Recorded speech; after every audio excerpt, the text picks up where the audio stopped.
ஒரு முடிவு கட்டுங்கள். நிச்சயமாக இந்த திமுக ஆட்சி வர வேண்டாம். அதாவது ஒரு முதலமைச்சர், ஒரு மாநிலத்தின் முதலமைச்சருடைய முதன்மை வேலை என்ன தெரியுமா? தன் மாநிலத்தில் உள்ள பெண்களை பாதுகாப்பது, பெண் குழந்தைகளை பாதுகாப்பதுதான் ஒரு முதலமைச்சருடைய முதன்மை வேலை. ஆனால் தமிழ்நாட்டில் இருக்கின்ற முதலமைச்சர் என்ன நடக்குதுன்னு தெரியல. தினம் விளம்பரப்படத்துல நினைச்சிட்டு இருக்கிறாங்க. அவருக்கு கீழதான் காவல்துறை இயங்கிட்டு வருது. எத்தனை குழந்தைகள், எத்தனை பெண்கள், இதுல எல்லாம் நமக்கு தெரிஞ்சது வெறும் 10 விழுக்காடு தான். 90 விழுக்காடு இது போன்ற சம்பவங்கள் வெளியில தெரியாது. என்ன தெரிஞ்சதுன்னா அந்த குடும்பம் மானம் போயிடும், அந்த பெண் எதிர்காலம் போயிடும். அப்படிலாம் வெளியில சொல்லிக்கிறது கிடையாது. ஆக இது போன்ற ஒரு சூழலை உருவாக்கிய ஸ்டாலின் அவர்களும் திமுக ஆட்சியும் இருக்கலாமா?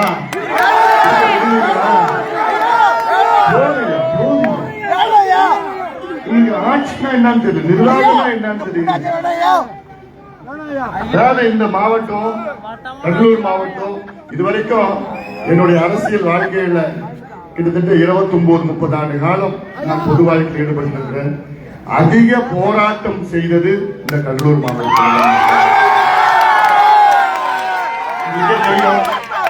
இந்த கடலூர் சிப்காட்டை எதிர்த்து எத்தனை போராட்டம், சிப்காட்டுடைய கழிவுகள் எத்தனை போராட்டம்.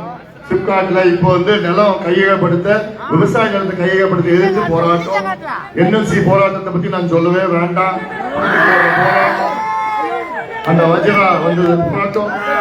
இதெல்லாம் எதுக்குன்னா இந்த மண்ணையும் மக்களையும் விவசாய நிலத்தையும் பாதுகாக்கணும். இந்த மண்ணையும் மக்களையும் பாதுகாக்கணும், உங்களுடைய அடையாளத்தை பாதுகாக்கணும்.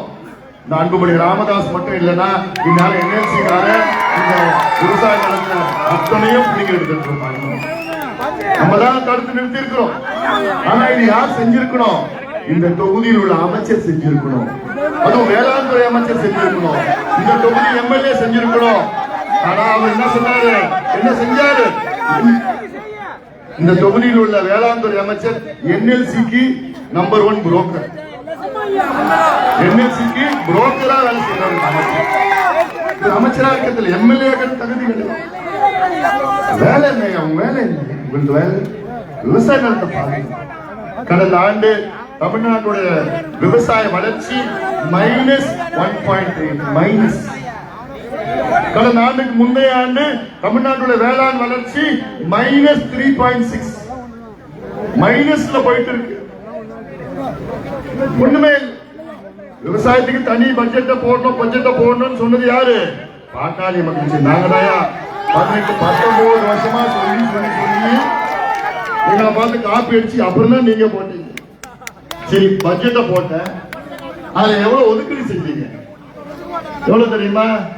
போன வருஷம் பட்ஜெட் எவ்வளவு தெரியுமா ஒதுக்கீடு பண்ணிட்டாங்க? தமிழ்நாட்டில் வேளாண் துறைக்கு தனி பட்ஜெட்டை போட்டாங்களா? வெறும் 13,000 கோடி. வெறும் 13,000 கோடி. இது ஒரு பட்ஜெட், இதுக்கு ஒரு ஒதுக்கீடு, இதுக்கு ஒரு துறை அமைச்சர். பட்ஜெட் எவ்வளவு தெரியுமா போடணும் விவசாயத்திற்கு? தமிழ்நாட்டில் ஒரு பட்ஜெட்ல 25 விழுக்காடு மொத்தம் பட்ஜெட்ல விவசாயத்துக்கு ஒதுக்கீடு செய்யணும். 25% மொத்தம் பட்ஜெட். தமிழ்நாடு பட்ஜெட் 4.5 லட்சம் கோடி. அதுல 25 விழுக்காடு விவசாயத்துக்கு ஒதுக்கீடு செய்யணும்னா கிட்டத்தட்ட 1,15,000 கோடி விவசாயத்துக்கு ஒதுக்கீடு செய்யணும். இது நியாயம். இது நிச்சயமாக எடப்பாடி பழனிசாமி அவர்கள், அவர் ஒரு விவசாயி, உறுதியாக அவர் விவசாயத்திற்கு மிகப்பெரிய தொகையை ஒதுக்கீடு செய்வார். அது நான் இந்த அன்புமணி ராமதாஸ் உறுதிப்படுத்துவோம். எல்லாமே விவசாயிகள், எல்லாம் விவசாயிகள்.